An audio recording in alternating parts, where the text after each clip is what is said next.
Black Canaan, Robert Ervin Howard, Chapter 1 Call from Canaan, Trouble on Tularosa Creek. A warning to send cold fear along the spine of any man who was raised in that isolated back country, called Canaan, that lies between Tularosa and Black River, to send him racing back to that swamp-bordered region, wherever the word might reach him. It was only a whisper from the withered lips of a shuffling black crone, who vanished among the throng before I could seize her, but it was enough. No need to seek confirmation, no need to inquire by what mysterious, black folk way the word had come to her. No need to inquire what obscure forces worked to unseal those wrinkled lips to a Black River man. It was enough that the warning had been given and understood. Understood? How could any Black River man fail to understand that warning? It could have but one meaning: old hates seething again in the jungle deeps of the swamplands, dark shadows slipping through the cypress, and massacres stalking out of the black, mysterious village that broods on the moss-festooned shore of sullen Tularosa. Within an hour New Orleans was falling further behind me with every turn of the churning wheel. To every man born in Canaan, there is always an invisible tie that draws him back whenever his homeland is imperiled by the murky shadow that has lurked in its jungled recesses for more than half a century. The fastest boats I could get seemed maddeningly slow for that race up the big river, and up the smaller, more turbulent stream. I was burning with impatience when I stepped off on the Sharpsville landing, with the last 15 miles of my journey yet to make. It was past midnight, but I hurried to the livery stable where, by tradition half a century old, there is always a Buckner horse, day or night. As a sleepy black boy fastened the cinches, I turned to the owner of the stable, Joe Lafley, yawning and gaping in the light of the lantern he upheld. "There are rumors of trouble on Tularosa?" He paled in the lantern light. "I don't know. I've heard talk. But you people in Canaan are a shut-mouthed clan. No one outside knows what goes on in there." The night swallowed his lantern and his stammering voice as I headed west along the pike. The moon set red through the black pines. Owls hooted away off in the woods, and somewhere a hound howled his ancient wistfulness to the night. In the darkness that foreruns dawn I crossed Niggerhead Creek, a streak of shining black fringed by walls of solid shadows. My horse's hooves splashed through the shallow water and clinked on the wet stones, startlingly loud in the stillness. Behind Niggerhead Creek began a countryman called Canaan, heading in the same swamp, miles to the north, that gives birth to Tularosa. Niggerhead flows due south to Iron Black River a few miles west of Sharpsville, while the Tularosa runs westward to meet the same river at a higher point. The trend of Black River is from northwest to southeast, so these three streams form the great irregular triangle known as Canaan. In Canaan live the sons and daughters of the white frontiersmen who first settled the country, and the sons and daughters of their slaves. Joe Lafley was right. We were an isolated, shut-mouthed breed. Self-sufficient, jealous of our seclusion and independence. Beyond Niggerhead the woods thickened, the road narrowed, winding through unfenced pinelands, broken by live oaks and cypresses. There was no sound except the soft clop-clop of hoofs in the thin dust, the creak of the saddle. Then someone laughed throatily in the shadows. I drew up and peered into the trees. The moon had set and dawn was not yet come, but a faint glow quivered among the trees, and by it I made out a dim figure under the moss-hung branches. My hand instinctively sought the butt of one of the dueling pistols I wore, and the action brought another low, musical laugh, mocking yet seductive. I glimpsed a brown face, a pair of scintillant eyes, white teeth displayed in an insolent smile. "Who the devil are you?" I demanded. "Why do you ride so late, Kirby Buckner?" Taunting laughter bubbled in the voice. The accent was foreign and unfamiliar, a faintly negroid twang was there, but it was rich and sensuous as the rounded body of its owner. In the lustrous pile of dusky hair a great white blossom glimmered palely in the darkness. "What are you doing here?" I demanded. "You're a long way from any darky cabin. And you're a stranger to me." "I came to Canaan since you went away," she answered. "My cabin is on the Tularosa. But now I've lost my way. And my poor brother has hurt his leg and cannot walk." "Where is your brother?" I asked, uneasily. Her perfect English was disquieting to me, accustomed as I was to the dialect of the black folk. "Back in the woods." "The far back." She indicated the black depths with a swaying motion of her supple body rather than a gesture of her hand, smiling audaciously as she did so. I knew there was no injured brother, and she knew I knew it, and laughed at me. But a strange turmoil of conflicting emotions stirred in me. I had never before paid any attention to a black or brown woman. But this quadroon girl was different from any I had ever seen. Her features were regular as a white woman's, and her speech was not that of a common wench. Yet she was barbaric, in the open lure of her smile, in the gleam of her eyes, in the shameless posturing of her voluptuous body. Every gesture, Every motion she made set her apart from the ordinary run of women. Her beauty was untamed and lawless, meant to madden rather than to soothe, to make a man blind and dizzy, to rouse in him all the unreined passions that are his heritage from his ape ancestors. I hardly remember dismounting and tying my horse. My blood pounded suffocating me through the veins in my temples as I scowled down at her, suspicious yet fascinated. "How do you know my name? Who are you?" With a provocative laugh, she seized my hand and drew me deeper into the shadows. Fascinated by the lights gleaming in her dark eyes, I was hardly aware of her action. "Who does not know Kirby Buckner?" She laughed. "All the people of Canaan speak of you, white or black. Come. My poor brother longs to look upon you." And she laughed with malicious triumph. It was this brazen effrontery that brought me to my senses. Its cynical mockery broke the almost hypnotic spell in which I had fallen. I stopped short, throwing her hand aside, snarling, "What devil's game are you up to, wench?" Instantly the smiling siren was changed to a blood-mad jungle cat. Her eyes flamed murderously, her red lips writhed in a snarl as she leapt back, crying out shrilly. A rush of bare feet answered her call. The first faint light of dawn struck through the branches, revealing my assailants, 3 gaunt black giants.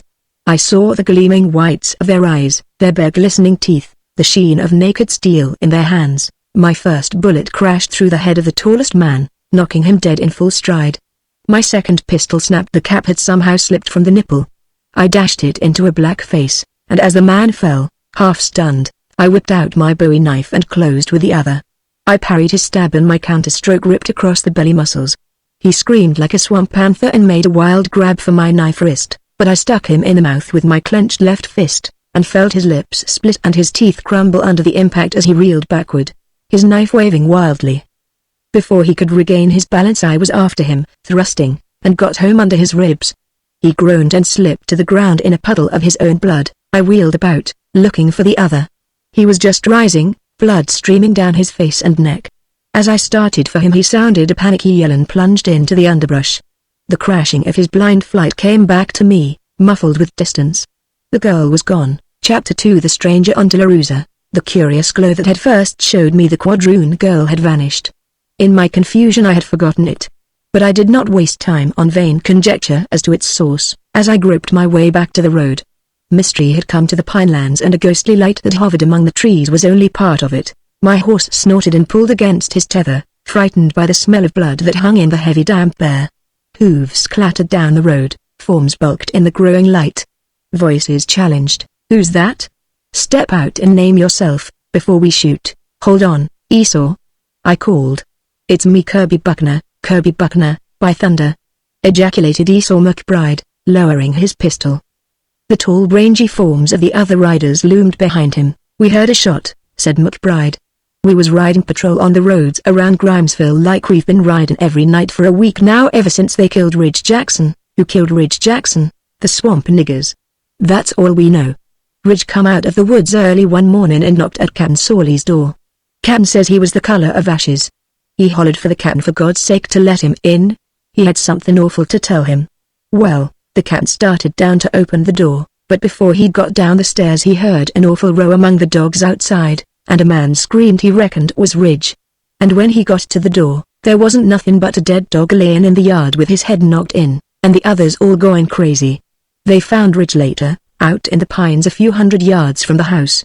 From the way the ground and the bushes was tore up, he'd been dragged that far by 4 or 5 men. Maybe they got tired of hauling him along. Anyway, they beat his head into a pulp and left him laying there. I'll be damned," I muttered. "Well, there's a couple of niggers lying back there in the brush. I want to see if you know them." "I don't." A moment later we were standing in the tiny glade, now white in the growing dawn. A black shape sprawled on the matted pine needles, his head in a pool of blood and brains. There were wide smears of blood on the ground and bushes on the other side of the little clearing, but the wounded black was gone. McBride turned the carcass with his foot. "One of them niggers that came in with Saul Stark," he muttered. "Who the devil's that?" I demanded. "Strange nigger that moved in since you went down the river last time. Come from South Carolina, he says. Lives in that old cabin in the neck, you know, the shack where Colonel Reynolds' niggers used to live. Suppose you ride on to Grimesville with me, Esau," I said, "and tell me about this business as we ride. The rest of you might scout around and see if you can find a wounded nigger in the brush." They agreed without question. The Buckners have always been tacitly considered leaders in Canaan, and it came natural for me to offer suggestions. Nobody gives orders to white men in Canaan. I reckoned you'd be showing up sores, opined McBride, as we rode along the whitening road. You usually manage to keep up with what's happening in Canaan. What is happening? I inquired. I don't know anything. An old black woman dropped me the word in New Orleans that there was trouble. Naturally I came home as fast as I could. 3 strange niggers waylaid me. I was curiously disinclined to mention the woman. And now you tell me somebody killed Ridge Jackson. What's it all about? The swamp niggers killed Ridge to shut his mouth, announced McBride. That's the only way to figure it. They must have been close behind him when he knocked on Captain Sawley's door. Ridge worked for Captain Sawley most of his life. He thought a lot of the old man. Some kind of deviltry's been brewed up in the swamps, and Ridge wanted to warn the Captain. That's the way I figure it. Warn him about what? We don't know, confessed McBride. That's why we're all on edge. It must be an uprising. That word was enough to strike chill fear into the heart of any Canaan dweller. The blacks had risen in 1845, and the Red Terror of that revolt was not forgotten, nor the 3 lesser rebellions before it, when the slaves rose and spread fire and slaughter from Tularosa to the shores of Black River. The fear of a black uprising lurked forever in the depths of that forgotten backcountry. The very children absorbed it in their cradles. What makes you think it might be an uprising? I asked. The niggers have all quit the fields, for one thing. They've all got business in Goshen. I ain't seen a nigger nigh Grimesville for a week. The town niggers have pulled out. In Canaan we still draw a distinction born in antebellum days. Town niggers are descendants of the house servants of the old days, and most of them live in or near Grimesville. There are not many, compared to the mass of swamp niggers who dwell on tiny farms along the creeks and the edge of the swamps, or in the black village of Goshen, on the Tularosa. They are descendants of the field hands of other days, and, untouched by the mellow civilization which refined the natures of the house servants, they remain as primitive as their African ancestors. Where have the town niggers gone? I asked. Nobody knows. They lit out a week ago. Probably hiding down on Black River. If we win, they'll come back. If we don't, they'll take refuge in Sharpsville. I found his matter-of-factness a bit ghastly, as if the actuality of the uprising were an assured fact. Well, what have you done? I demanded. Ain't much we could do, he confessed. The niggers ain't made no open move, outside of killin' Ridge Jackson, and we couldn't prove who done that, or why they done it. They ain't done nothing but clear out. But that's mighty suspicious.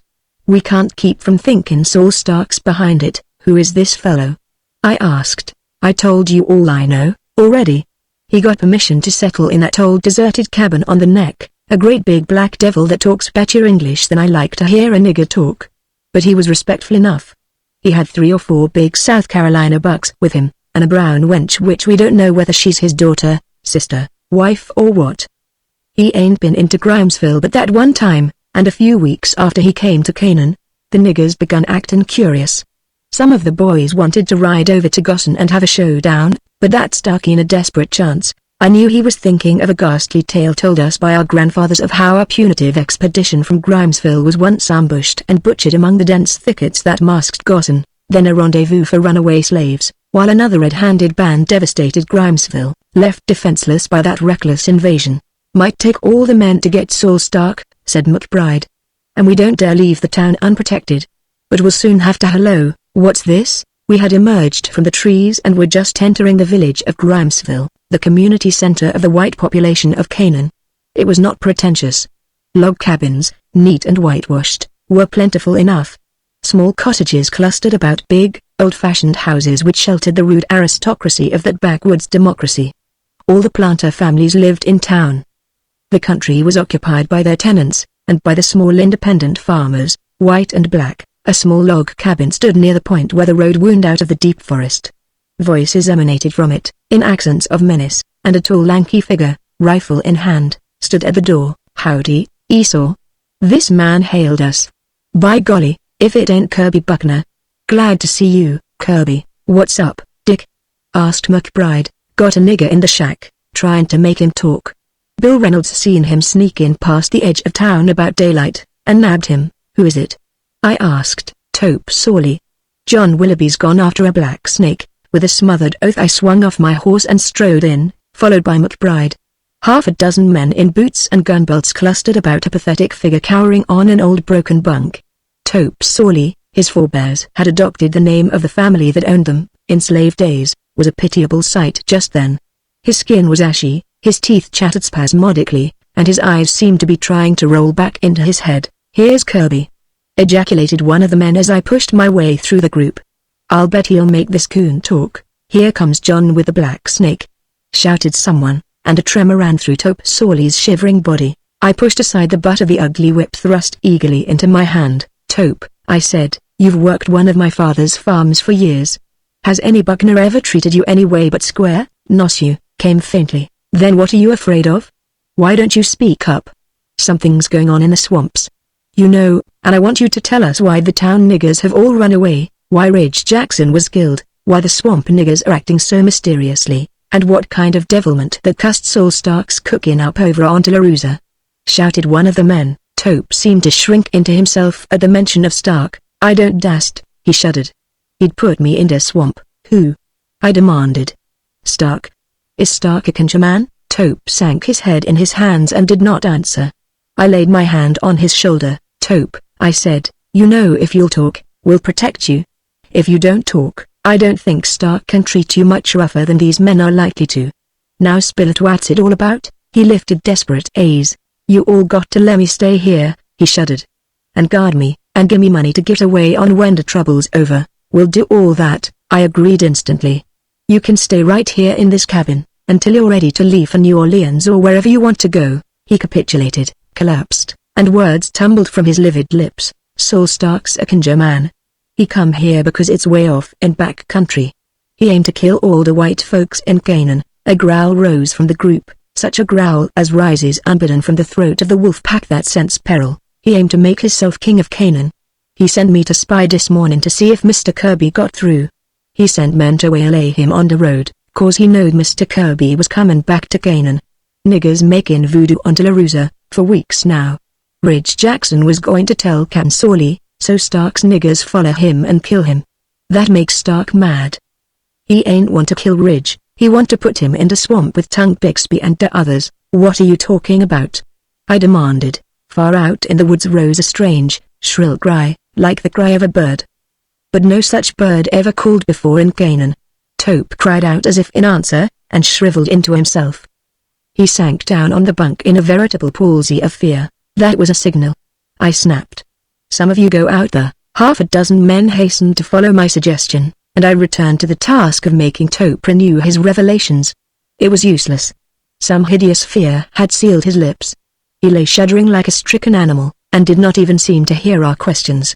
No one suggested the use of the black snake. Anyone could see the Negro was paralyzed with terror. Presently the searchers returned empty-handed. They had seen no one, and the thick carpet of pine needles showed no footprints. The men looked at me expectantly. As Colonel Buckner's son, leadership was expected of me. "What about it, Kirby?" asked McBride. "Breckinridge and the others have just rode in. They couldn't find that nigger you cut up.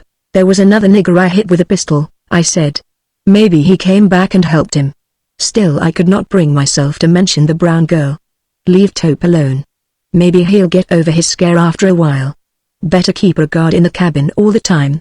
The swamp niggers may try to get him as they got Ridge Jackson. Better scour the roads around the town. Esau, there may be some of them hiding in the woods. "I will. I reckon you'll want to be getting up to the house, now, and seeing your folks." "Yes. And I want to swap these toys for a couple of 44s. Then I'm going to ride out and tell the country people to come into Grimesville. If it's to be an uprising, we don't know when it will commence." "You're not going alone," protested McBride. "I'll be all right," I answered impatiently. "All this may not amount to anything, but it's best to be on the safe side. That's why I'm going after the country folks. No, I don't want anybody to go with me. Just in case the niggers do get crazy enough to attack the town, you'll need every man you've got. But if I can get hold of some of the swamp niggers and talk to them, I don't think there'll be any attack. You won't get a glimpse of them," McBride predicted. Chapter 3 Shadows over Canaan. It was not yet noon when I rode out of the village westward along the old road. Thick wood swallowed me quickly.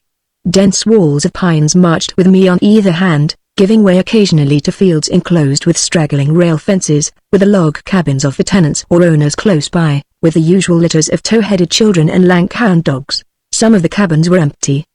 The occupants, If white, had already gone into Grimesville, if black they had gone into the swamps, or fled to the hidden refuge of the town niggers, according to their affiliations. In any event, the vacancy of their hovels was sinister in its suggestion. A tense silence brooded over the pine lands, broken only by the occasional wailing call of a plowman. My progress was not swift, for from time to time I turned off the main road to give warning to some lonely cabin huddled on the bank of one of the many thicket-fringed creeks. Most of these farms were south of the road. The white settlements did not extend far to the north, for in that direction lay Tularosa Creek with its jungle-grown marshes that stretched inlets southward like groping fingers. The actual warning was brief, there was no need to argue or explain. I called from the saddle, "Get into town, trouble's brewing on Tularosa." Faces paled, and people dropped whatever they were doing, the men to grab guns and jerk mules from the plow to hitch to the wagons, the women to bundle necessary belongings together and shrill the children in from their play. As I rode I heard the cow horns blowing up and down the creeks, summoning men from distant fields blowing as they had not blown for a generation, a warning and a defiance which I knew carried to such ears as might be listening in the edges of the swamplands. The country emptied itself behind me, flowing in thin but steady streams toward Grimesville. The sun was swinging low among the topmost branches of the pines when I reached the Richardson cabin, the westernmost white cabin in Canaan. Beyond it lay the neck, the angle formed by the junction of Tularosa with Black River, a jungle-like expanse occupied only by scattered Negro huts. Mrs. Richardson called to me anxiously from the cabin stoop, "Well, Mr. Kirby, I'm glad to see you back in Canaan. We been here on the horns all evening, Mr. Kirby." "What's it mean?" It ain't. You and Joe better get the children and light out for Grimesville," I answered. "Nothing's happened yet, and may not, but it's best to be on the safe side. All the people are going, we'll go right now." She gasped, paling, as she snatched off her apron. "Lord, Mr. Kirby, you reckon they'll cut us off before we can get to town?" I shook my head. "They'll strike at night, if at all. We're just playing safe." "Probably nothing will come of it, I bet you're wrong there," she predicted, scurrying about in desperate activity. "I've been hearing a drum beaten off toward Saul Stark's cabin, off and on, for a week now. They beat drums back in the big uprising. My pappies told me about it many's the time. The nigger skinned his brother alive. The horns was blowing all up and down the creeks, and the drums was beatin' louder'n the horns could blow. You'll be riding back with us, won't you, Mr. Cubby?" "No, I'm going to scout down along the trail a piece. Don't go too far. You're liable to run into old Saul Stark and his devils." "Lord! Where is that man?" "Joe. Joe." As I rode down the trail her shrill voice followed me, thin-edged with fear. Beyond the Richardson farm pines gave way to lively oaks. The underbrush grew ranker. A scent of rotting vegetation impregnated the fitful breeze. Occasionally I sighted a nigger hut, half hidden under the trees, but always it stood silent and deserted. Empty nigger cabins meant but one thing. The blacks were collecting at Gossan, some miles to the east on the Tularosa, and that gathering, too, could have but one meaning. My goal was Saul Stark's hut. My intention had been formed when I heard Tope Sawley's incoherent tale. There could be no doubt that Saul Stark was the dominant figure in this web of mystery. With Saul Stark I meant to deal. That I might be risking my life was a chance any man must take who assumes the responsibility of leadership. The sun slanted through the lower branches of the cypresses when I reached it, a log cabin set against a background of gloomy tropical jungle. A few steps beyond it began the uninhabitable swamp in which Tularosa emptied its murky current into Black River. A reek of decay hung in the air. Grey moss bearded the trees, and poisonous vines twisted in ranked angles. I called, "Stark. Saul Stark. Come out here." There was no answer. A primitive silence hovered over the tiny clearing. I dismounted, tied my horse and approached the crude, heavy door. Perhaps this cabin held a clue to the mystery of Saul Stark, at least it doubtless contained the implements and paraphernalia of his noisome craft. The faint breeze dropped suddenly. The stillness became so intense it was like a physical impact. I paused, startled. It was as if some inner instinct had shouted urgent warning. As I stood there every fiber of me quivered in response to that subconscious warning. Some obscure, deep-hidden instinct sensed peril, as a man senses the presence of the rattlesnake in the darkness, or the swamp panther crouching in the bushes. I drew a pistol, sweeping the trees and bushes, but saw no shadow or movement to betray the ambush I feared. But my instinct was unerring. What I sensed was not lurking in the woods about me, it was inside the cabin waiting. Trying to shake off the feeling, and irked by a vague half-memory that kept twitching at the back of my brain, I again advanced. And again I stopped short, with one foot on the tiny stoop, and a hand half advanced to pull open the door. A chill shivering swept over me, a sensation like that which shakes a man to whom a flicker of lightning has revealed the black abyss into which another blind step would have hurled him. For the first time in my life I knew the meaning of fear. I knew that black horror lurked in that sullen cabin under the moss-bearded cypresses, a horror against which every primitive instinct that was my heritage cried out in panic, and that insistent half-memory woke suddenly. It was the memory of a story of how voodoo men leave their huts guarded in their absence by a powerful spirit to deal madness and death to the intruder. White men ascribed such deaths to superstitious fright and hypnotic suggestion. But in that instant I understood my sense of lurking peril. I comprehended the horror that breathed like an invisible mist from that accursed hut. I sensed the reality of the oo, of which the grotesque wooden images which voodoo men place in their huts are only a symbol. Saul Stark was gone, but he had left a presence to guard his hut. I backed away, sweat beading the backs of my hands. Not for a bag of gold would I have peered into the shuttered windows or touched that unbolted door. My pistol hung in my hand, useless I knew against the thing in that cabin. What it was I could not know, but I knew it was some brutish, soulless entity drawn from the black swamps by the spells of voodoo. Man and the natural animals are not the only sentient beings that haunt this planet. There are invisible things, black spirits of the deep swamps and the slimes of the riverbeds. The Negroes know of them. My horse was trembling like a leaf and he shouldered close to me as if seeking security and bodily contact. I mounted and reined away, fighting a panicky urge to strike in the spurs and bolt madly down the trail. I breathed an involuntary sigh of relief as the somber clearing fell away behind me and was lost from sight. I did not, as soon as I was out of sight of the cabin, revile myself for a silly fool. My experience was too vivid in my mind. It was not cowardice that prompted my retreat from that empty hut, it was the natural instinct of self-preservation, such as keeps a squirrel from entering the lair of a rattlesnake. My horse snorted and shied violently. A gun was in my hand before I saw what had startled me.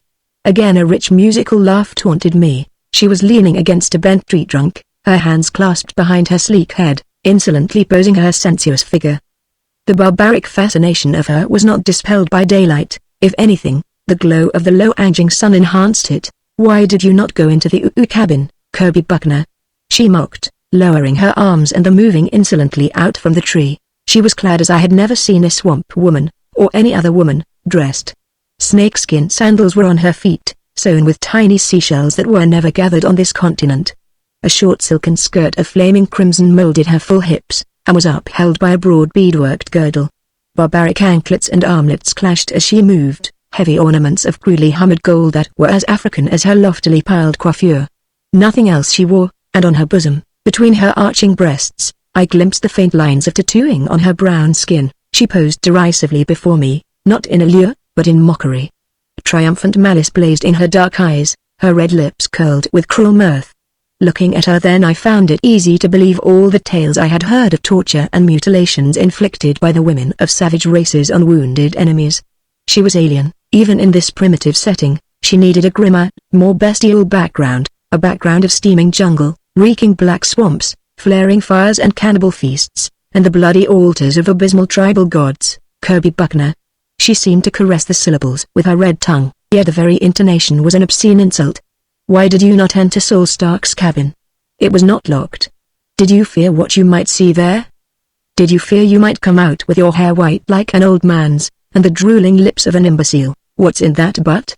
I demanded. She laughed in my face, and snapped her fingers with a peculiar gesture, one of the ones which come oozing like black mist out of the night when Saul Stark beats the drum and shrieks the black incantation to the gods that crawl on their bellies in the swamp. "What is he doing here?" The black folk were quiet until he came. Her red lips curled disdainfully. "Those black dogs? They are his slaves. If they disobey he kills them, or puts them in the swamp.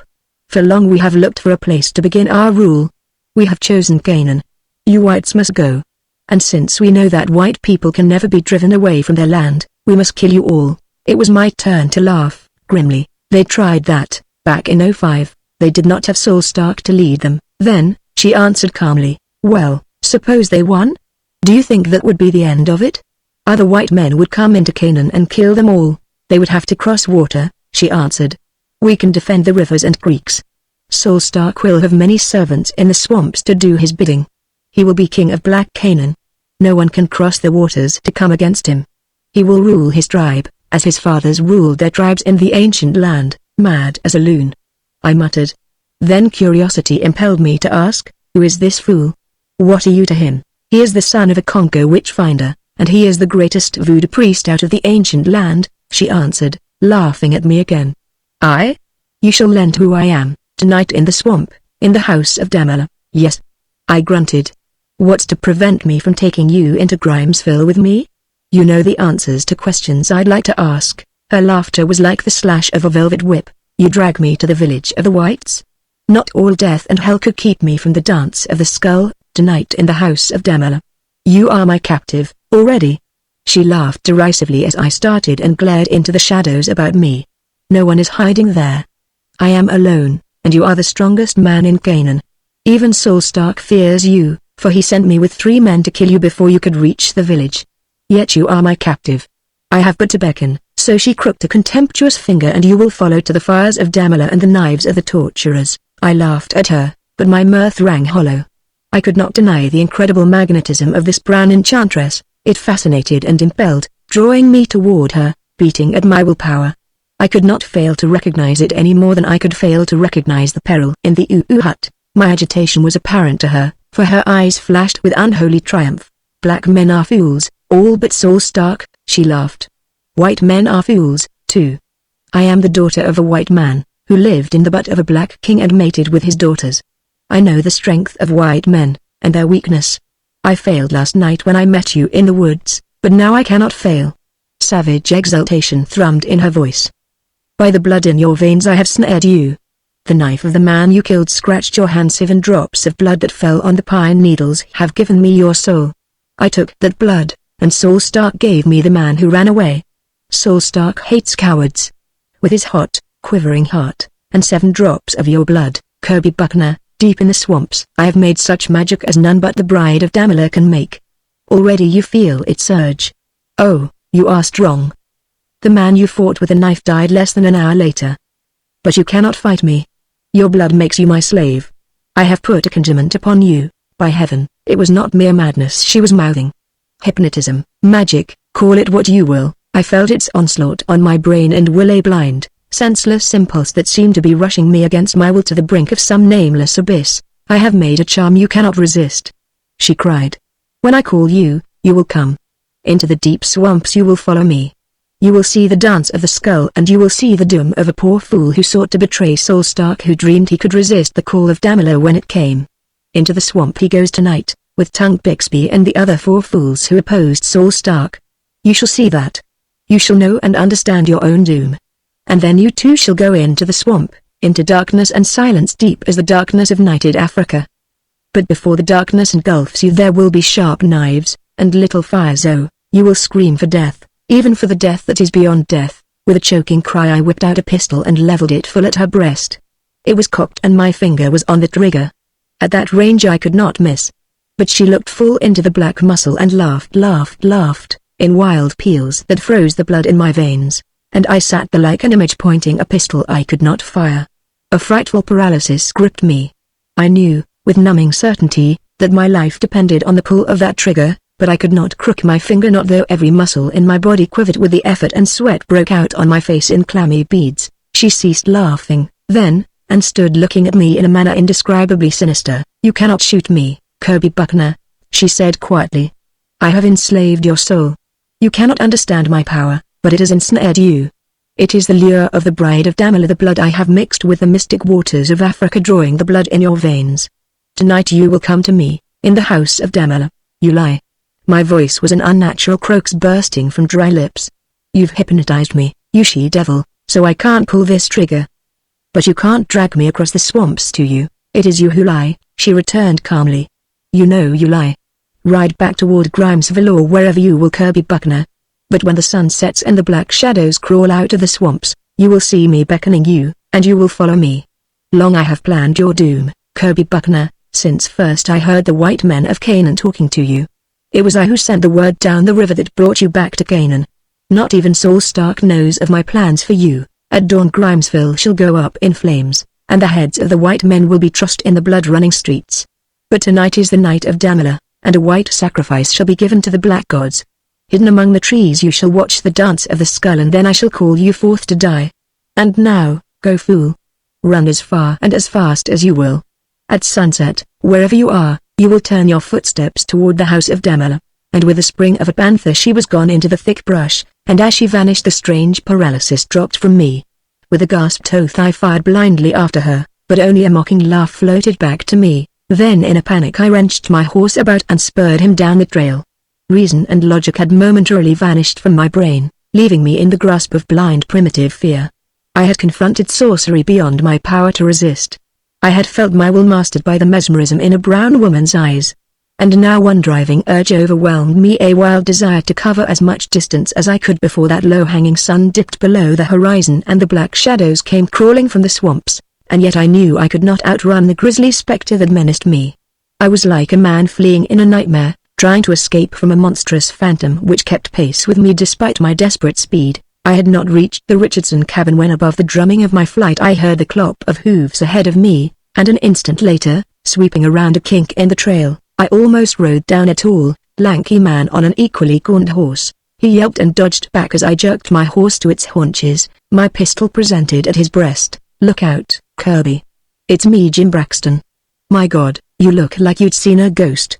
What's chasing you? Where are you going?" I demanded, lowering my gun. "Looking for you.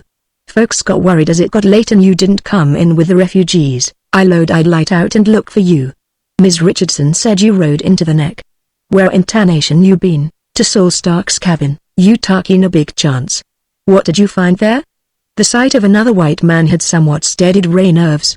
I opened my mouth to narrate my adventure, and was shocked to hear myself saying, instead, "Nothing. He wasn't there. Thought I heard a gun crack a while ago," he remarked, glancing sharply at me sidewise. "I shot at a copperhead," I answered, and shuddered. This reticence regarding the brown woman was compulsory. I could no more speak of her than I could pull the trigger of the pistol aimed at her.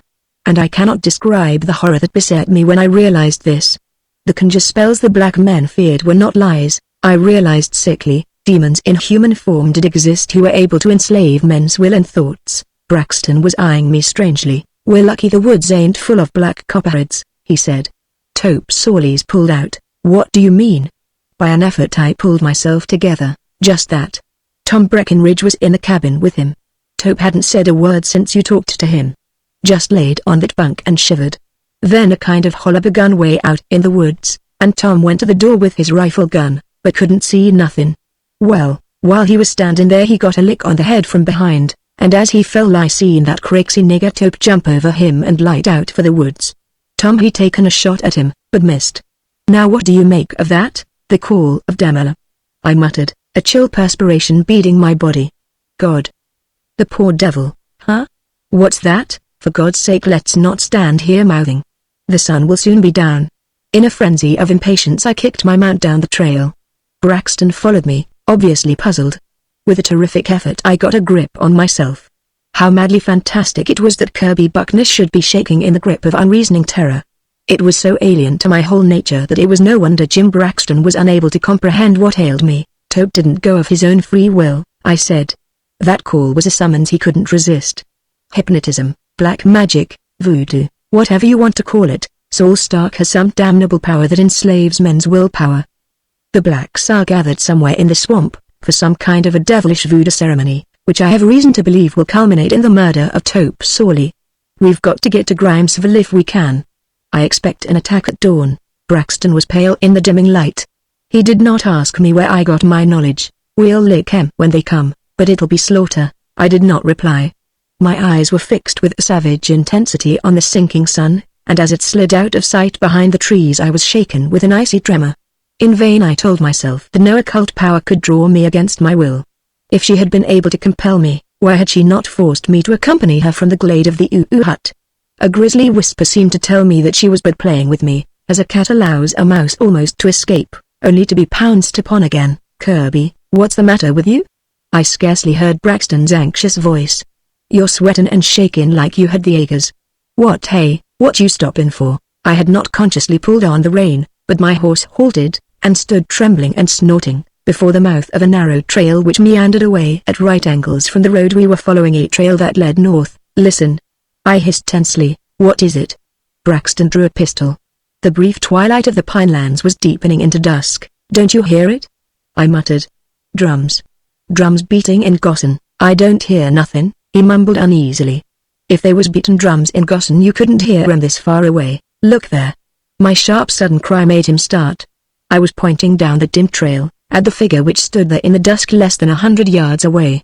There in the dusk I saw her, even made out the gleam of her strange eyes, the mocking smile on her red lips. "Sol Stark's brown wench!" I raved, tearing at my scabbard. "My God, man, are you stone blind? Don't you see her?" "I don't see nobody," he whispered, livid. "What are you talking about, cubby?" With eyes glaring I fired down the trail, and fired again, and yet again. This time no paralysis gripped my arm. But the smiling face still mocked me from the shadows. A slender, rounded arm lifted, a finger beckoned imperiously, and then she was gone and I was spurring my horse down the narrow trail, blind, dead and dumb, with a sensation as of being caught in a black tide that was carrying me with it as it rushed on to a destination beyond my comprehension. Dimly I heard Braxton's urgent yells, and then he drew up beside me with a clatter of hoofs, and grabbed my reins, setting my horse back on its haunches. I remember striking at him with my gun barrel, without realizing what I was doing. All the black rivers of Africa were soaring and foaming within my consciousness, roaring into a torrent that was sweeping me down to engulf me in an ocean of doom. "Kirby, are you crazy? This trail leads to Gossan." I shook my head dazedly. The foam of the rushing waters swirled in my brain, and my voice sounded far away. "Go back. Ride for Grimesville." "I'm going to Gossan, Kirby." "You're mad." "Mad or sane, I'm going to Gossan this night," I answered dully. I was fully conscious. I knew what I was saying, and what I was doing. I realized the incredible folly of my action, and I realized my inability to help myself. Some shred to sanity impelled me to try to conceal the grisly truth from my companion, to offer a rational reason for my madness. "Sol Stark is in Gossan. He's the one who's responsible for all this trouble. I'm going to kill him. That will stop the uprising before it starts." He was trembling like a man with the ague. "Then I'm going with you. You must go on to Grimesville and warn the people," I insisted, holding to sanity, but feeling a strong urge begin to seize me, an irresistible urge to be in motion, to be riding in the direction toward which I was so horribly drawn. "They'll be on their guard," he said stubbornly. "They won't need my warning. I'm going with you. I don't know what's got in you, but I ain't going to let you die alone among these black woods." I did not argue. I could not. The blind rivers were sweeping me on. And down the trail, dim in the dusk, I glimpsed a supple figure, caught the gleam of uncanny eyes, the crook of a lifted finger. Then I was in motion, galloping down the trail, and I heard the drum of Braxton's horse's hooves behind me. Chapter 4 The Dwellers in the Swamp. Night fell and the moon shone through the trees, blood-red behind the black branches. The horses were growing hard to manage. "They got more sense than us, Kirby," muttered Braxton. "Panther, maybe," I replied absently, my eyes searching the gloom of the trail ahead. "No, tain't. Closer we get to Gossan, the worse they get. And every time we swing nigh to a creek they shy and snort." The trail had not yet crossed any of the narrow, muddy creeks that crisscrossed that end of Canaan, but several times it had swung so close to one of them that we glimpsed the black streak that was water glinting dully in the shadows of the thick growth. And each time, I remembered, the horses showed signs of fear, but I had hardly noticed, wrestling as I was with the grisly compulsion that was driving me. Remember, I was not like a man in a hypnotic trance. I was fully aware, fully conscious. Even the days in which I had seemed to hear the roar of black rivers had passed, leaving my mind clear, my thoughts lucid.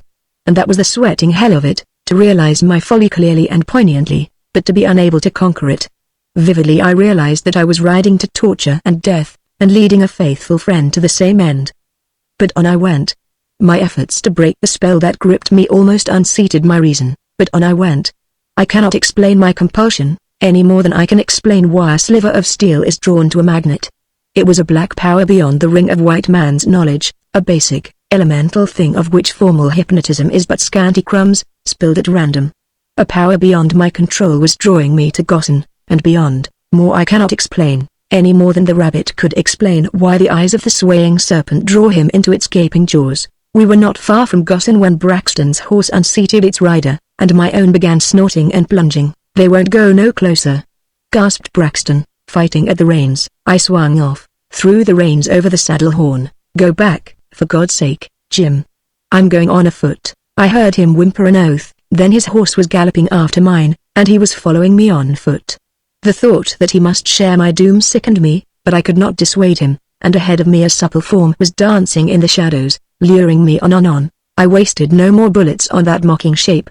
Braxton could not see it, and I knew it was part of my enchantment, no real woman of flesh and blood, but a hell-born will-o'-the-wisp, mocking me and leading me through the night to a hideous death. Ascending, the people of the Orient, who are wiser than we, call such a thing. Braxton peered nervously at the black forest's walls about us, and I knew his flesh was crawling with the fear of sawed-off shotguns blasting us suddenly from the shadows. But it was no ambush of lead or steel I feared as we emerged into the moonlit clearing that housed the cabins of Gorson. The double line of log cabins faced each other across the dusty street. One line backed against the bank of Tularosa Creek. The black stoops almost overhung the black waters. Nothing moved in the moonlight. No lights showed, no smoke oozed up from the stick and mud chimneys. It might have been a dead town, deserted and forgotten. It's a trap, hissed Braxton, his eyes blazing slits. He bent forward like a skulking panther, a gun in each hand. They're laying for us in them huts. Then he cursed, but followed me as I strode down the street. I did not hail the silent huts. I knew Gorson was deserted. I felt its emptiness. Yet there was a contradictory sensation as of spying eyes fixed upon us. I did not try to reconcile these opposite convictions. They're gone, muttered Braxton, nervously. I can't smell 'em. I can always smell niggers, if there are a lot of 'em, or if they're right close. You reckon they've gone to raid Grimesville? No, I muttered. They're in the house of Damela. He shot a quick glance at me. That's a neck of land in the Tularosa, about 3 miles west of here.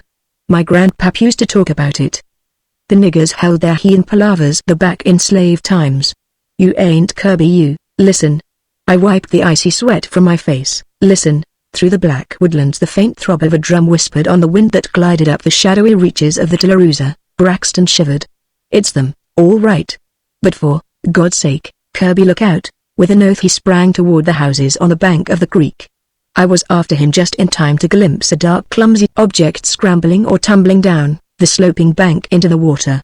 Braxton threw up his long pistol, then lowered it, with a baffled curse. A faint splash marked the disappearance of the creature. The shiny black surface crinkled with spreading ripples. What was it? I demanded. A nigger on his all fours, swore Braxton.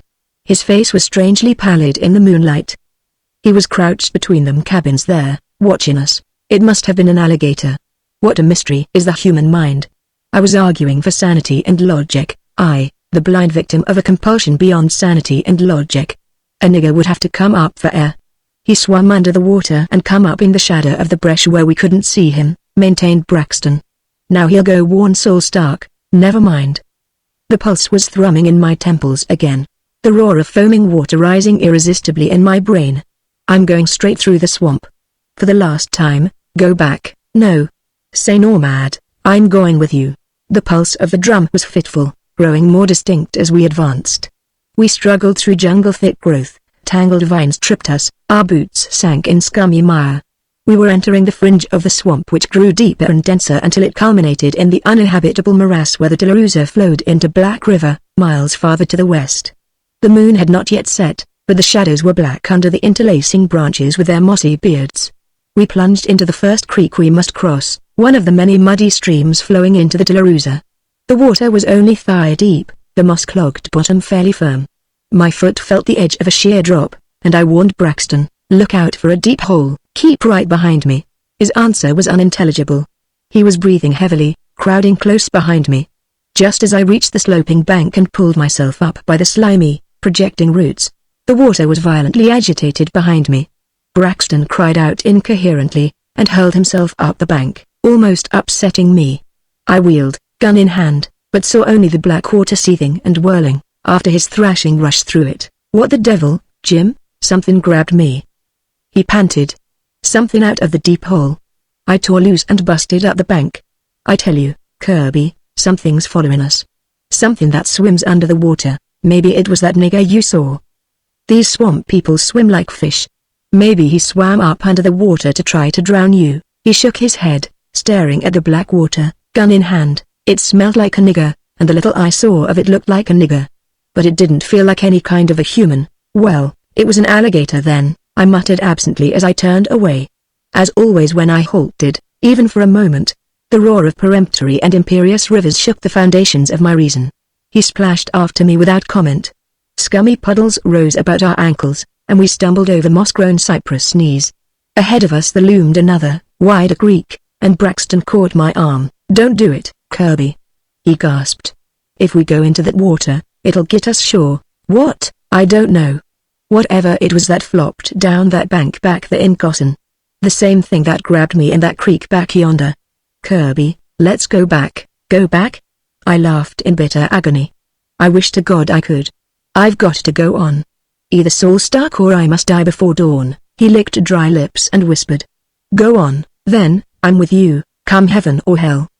He thrust his pistol back into its scabbard, and drew a long keen knife from his boot.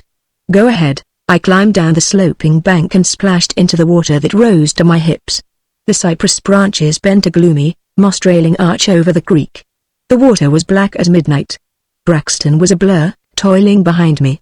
I gained the first shelf of the opposite bank and paused, in water knee-deep, to turn and look back at him. Everything happened at once, then. I saw Braxton halt short, staring at something on the bank behind me. He cried out, whipped out a gun and fired, just as I turned. In the flash of the gun I glimpsed a supple form reeling backward, a brown face fiendishly contorted. Then in the momentary blindness that followed the flash, I heard Jim Braxton scream. Sight and brain cleared in time to show me a sudden swirl of the murky water, a round, black object breaking the surface behind Jim, and then Braxton gave a strangled cry and went under with a frantic thrashing and splashing. With an incoherent yell I sprang into the creek, stumbled and went to my knees, almost submerging myself. As I struggled up I saw Braxton's head, now streaming blood, break the surface for an instant, and I lunged toward it. It went under and another head appeared in its place, a shadowy black head. I stabbed at it ferociously, and my knife cut only the blank water as the thing dipped out of sight. I staggered from the wasted force of the blow, and when I righted myself, the water lay unbroken about me. I called Jim's name, but there was no answer. Then panic laid a cold hand on me, and I splashed to the bank, sweating and trembling. With the water no higher than my knees I halted and waited, for I knew not what. But presently, down the creek a short distance, I made out a vague object lying in the shallow water near the shore. I waded to it, through the clinging mud and crawling vines. It was Jim Braxton, and he was dead. It was not the wound in his head which had killed him.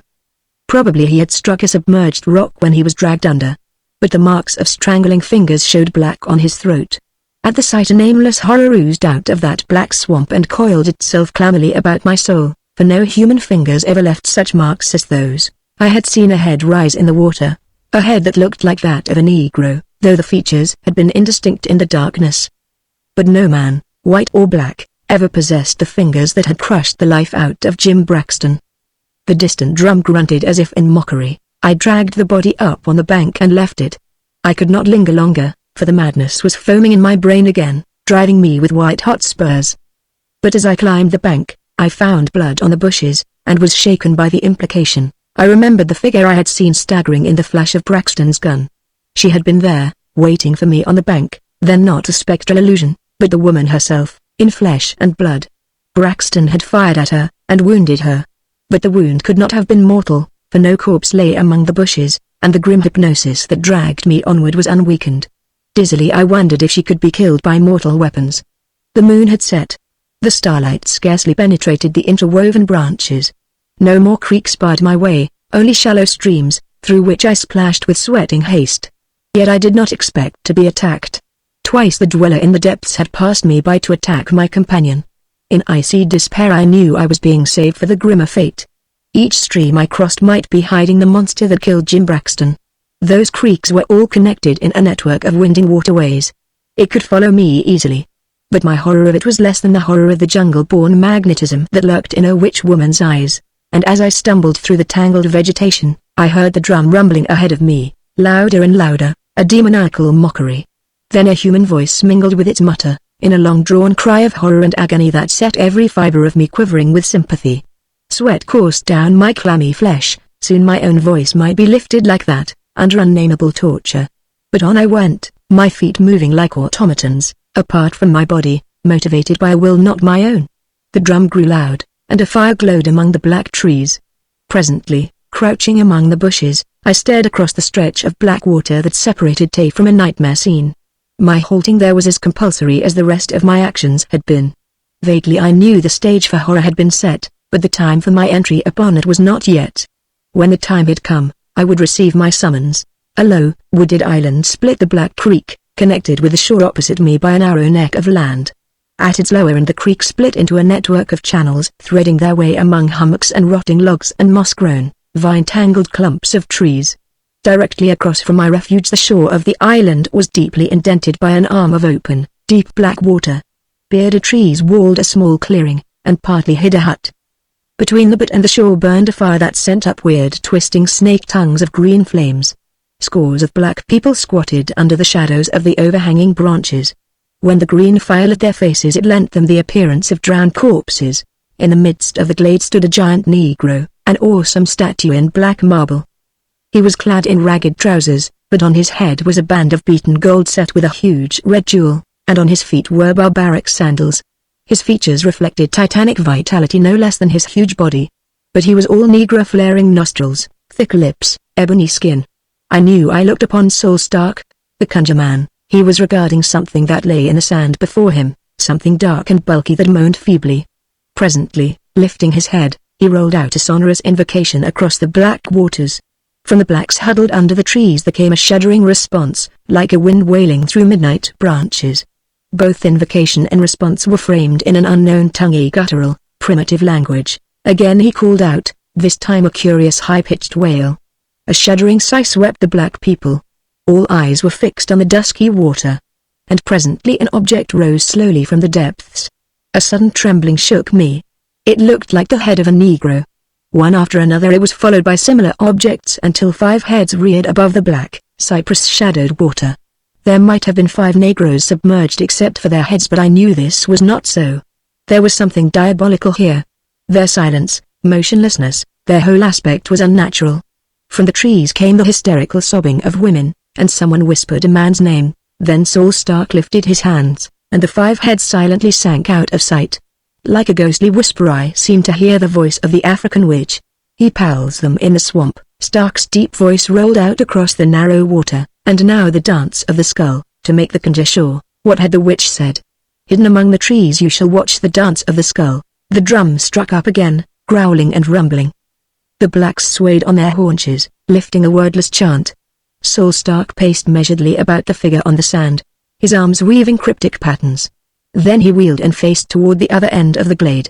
By some sleight of hand he now grasped the grinning human skull, and this he cast upon the wet sand beyond the body. Bride of Demela, he thundered. The sacrifice awaits. There was an expectant pause, the chanting sank. All eyes were glued on the farther end of the glade. Stark stood waiting, and I saw him scowl as if puzzled. Then as he opened his mouth to repeat the call, a barbaric figure moved out of the shadows. At the sight of her a chill shuddering shook me. For a moment she stood motionless, the firelight glinting on her gold ornaments, her head hanging on her breast. A tense silence reigned and I saw Saul Stark staring at her sharply. She seemed to be detached, somehow, standing aloof and withdrawn, head bent strangely. Then, as if rousing herself, she began to sway with a jerky rhythm, and presently whirled into the mazes of a dance that was ancient when the ocean drowned the black kings of Atlantis. I cannot describe it. It was bestiality and diabolism set to motion, framed in a writhing, spinning whirl of posturing and gesturing that would have appalled a dancer of the pharaohs. And that cursed skull danced with her, rattling and clashing on the sand. It bounded and spun like a live thing in time with her leaps and prancings. But there was something amiss. I sensed it. Her arms hung limp, her drooping head swayed. Her legs bent and faltered, making her lurch drunkenly and out of time. A murmur rose from the people, and bewilderment etched Saul Stark's black countenance. For the domination of a conjure man is a thing hinged on a hair trigger. Any trifling dislocation of formula or ritual may disrupt the whole web of his enchantment. As for me, I felt the perspiration freeze on my flesh as I watched the grisly dance. The unseen shackles that bound me to the gyrating she-devil were strangling, crushing me. I knew she was approaching a climax, when she would summon me from my hiding place, to wade through the black waters to the house of Demela, to my doom. Now she whirled to a floating stop, and when she halted, poised on her toes, she faced toward the spot where I lay hidden, and I knew that she could see me as plainly as if I stood in the open, knew, too, somehow, that only she knew of my presence. I felt myself toppling on the edge of the abyss. She raised her head and I saw the flame of her eyes, even at that distance. Her face was lit with awful triumph. Slowly she raised her hand, and I felt my limbs begin to jerk in response to that terrible magnetism. She opened her mouth. But from that open mouth sounded only a choking gurgle, and suddenly her lips were dyed crimson. And suddenly, without warning, her knees gave way and she pitched headlong into the sands, and as she fell, so I too fell, sinking into the mire. Something burst in my brain with a shower of flame. And then I was crouching among the trees, weak and trembling, but with such a sense of freedom and lightness of limb as I never dreamed a man could experience. The black spell that gripped me was broken, the foul incubus lifted from my soul. It was as if light had burst upon a night blacker than African midnight. At the fall of the girl a wild cry rose from the blacks, and they sprang up, trembling on the verge of panic. I saw their rolling white eyeballs, their bared teeth glistening in the firelight. Soul Stark had worked their primitive natures up to a pitch of madness, meaning to turn this frenzy, at the proper time, into a fury of battle. It could as easily turn into an hysteria of terror. Stark shouted sharply at them, but just then the girl, in a last convulsion, rolled over on the wet sand, and the firelight shone on a round hole between her breasts, which still oozed crimson. Jim Braxton's bullet had found its mark. From the first I had felt that she was not wholly human, some black jungle spirit sired her, lending her the abysmal subhuman vitality that made her what she was. She had said that neither death nor hell could keep her from the dance of the skull. And, shot through the heart and dying, she had come through the swamp from the creek where she had received her death wound to the house of Damela. And the dance of the skull had been her death dance, dazed as a condemned man just granted a reprieve. At first I hardly grasped the meaning of the scene that now unfolded before me. The blacks were in a frenzy. In the sudden, and to them inexplicable, death of the sorceress they saw a fearsome portent. They had no way of knowing that she was dying when she entered the glade.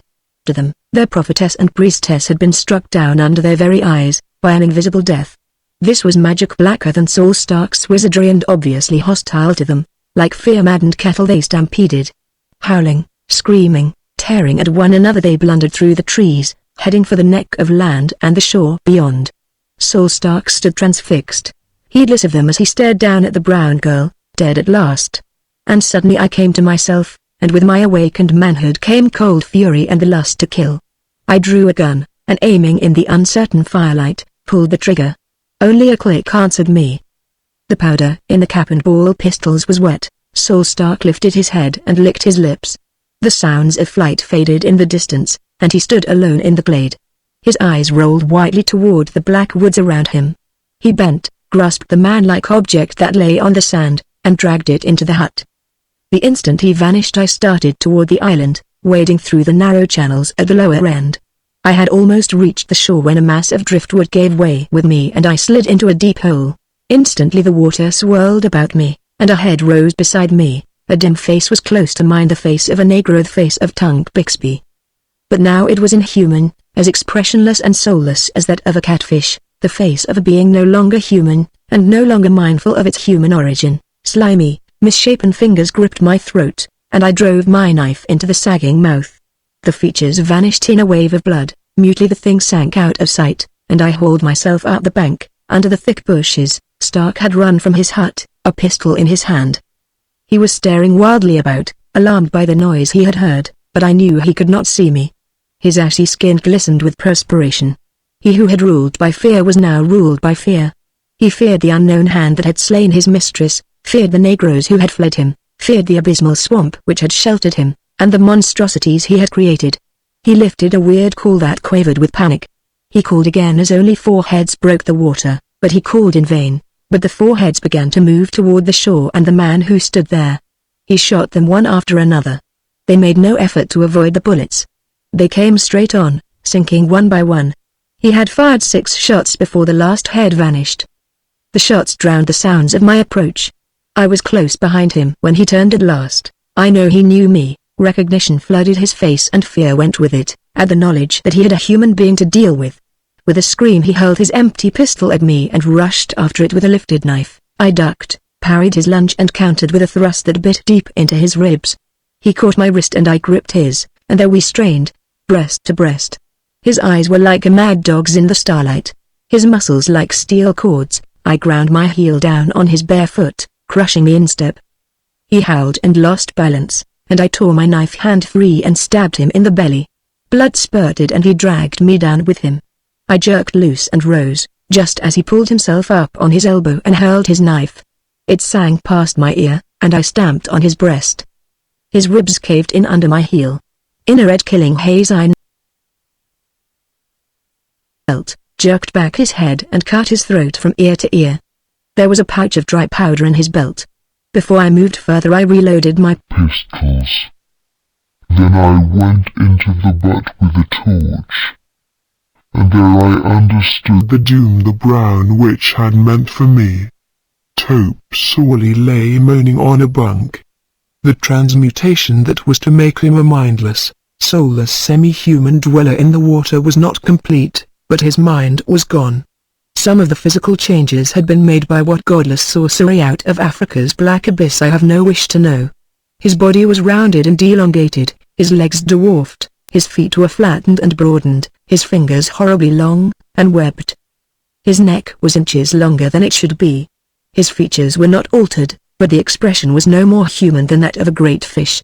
And there, but for the loyalty of Jim Braxton, late Kirby Buckner, I placed my pistol muzzle against Taupe's head in grim mercy and pulled the trigger, and so the nightmare closed, and I would not drag out the grisly narration. The white people of Canaan never found anything on the island except the bodies of Saul Stark and the brown woman. They think to this day that a swamp Negro killed Jim Braxton, after he had killed the brown woman, and that I broke up the threatened uprising by killing Saul Stark. I let them think it. They will never know the shapes the black water of Delarue hides. That is a secret I share with the cowed and terror-haunted black people of Gossan, and of it neither they nor I have ever spoken.